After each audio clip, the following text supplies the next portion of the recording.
everyone. My name is Lance Crandall, and I stand as a representative of the Toledo Foreclosure Defense League. The reason I make clear that I'm a representative is that I think that actions speak much louder than words. I think the action and the heroism behind me is far more important than anything either of us say here right now. That's why we're here. Inside at this very moment, 6 activists from the Toledo area have committed themselves against the fight against foreclosures and against a corrupt and broken system that cares more about financial bottom lines than human beings. Yeah. For 20 years, Keith Sadler has owned this home. His parents lived here. He's raised a daughter here. He's had pets here. He has made it his home. And after a hand injury and a financial crisis in 2008, it's being stripped away from him. He looked for jobs. He looked for loan remodification. He looked for government assistance. He called politicians. He wrote letters. Nothing worked. All of the safeguards of the system failed him. It's time to step it up, and that's why we're here using nonviolent civil disobedience to sort of disrupt the process of foreclosure. Yeah. That's right. Yeah. What's happening, being kicked out of your home after 20 years, what is a man to do, right? Is he supposed to stand aside and allow this stuff to happen? Or is he supposed to actually step it up? Stand up, do something just.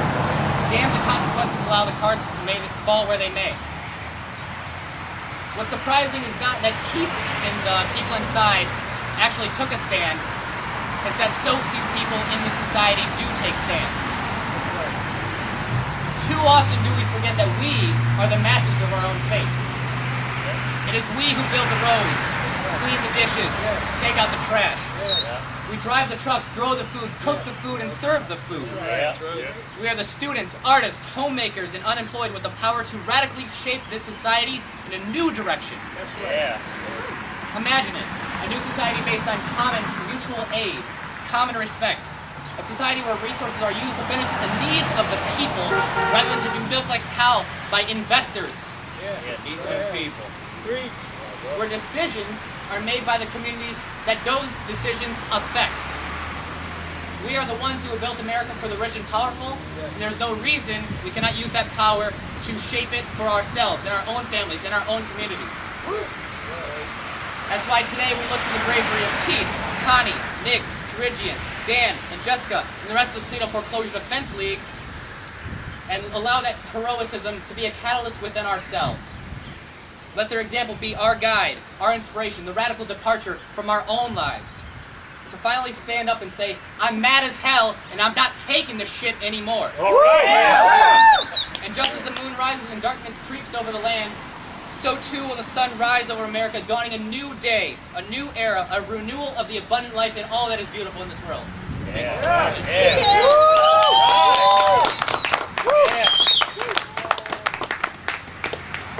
Good evening. My name is Max Ramon, and I'm with a group called Take Back the Land. We were started in Miami, and since October of 2007, we began the process of identifying vacant government-owned and foreclosed homes, opening them up, and moving homeless people into peopless homes. And we think that is a good and just and fair thing to do when human beings are suffering. And we come, Take Back the Land comes here with greetings and in solidarity with the Sadler family, their supporters, and the Toledo Foreclosure Defense League. And we bring greetings and message of solidarity from organizations affiliated with Take Back the Land from around the country. Yesterday, there was a strong action of takeover of land in Portland, Oregon, where a tent city was built on a vacant lot, and homeless people slept there last night and will probably be sleeping there tonight. We have actions coming up tomorrow, in addition to the one here, in Chicago, Illinois, and Philadelphia, Pennsylvania, and then subsequent actions in Madison, Wisconsin, New Orleans, Boston, New York, Philadelphia, D.C., Miami, St. Petersburg, Florida, and Sacramento, California. So you are not alone here. You have people who are here in solidarity with you and in support. Take Back the Land is a network of organizations committed to 2 things: community control over land and elevating housing to the level of a human right. We believe that the fundamental function of a house is to serve as a home for human beings, not to serve as a profit center for banks and other financial interests.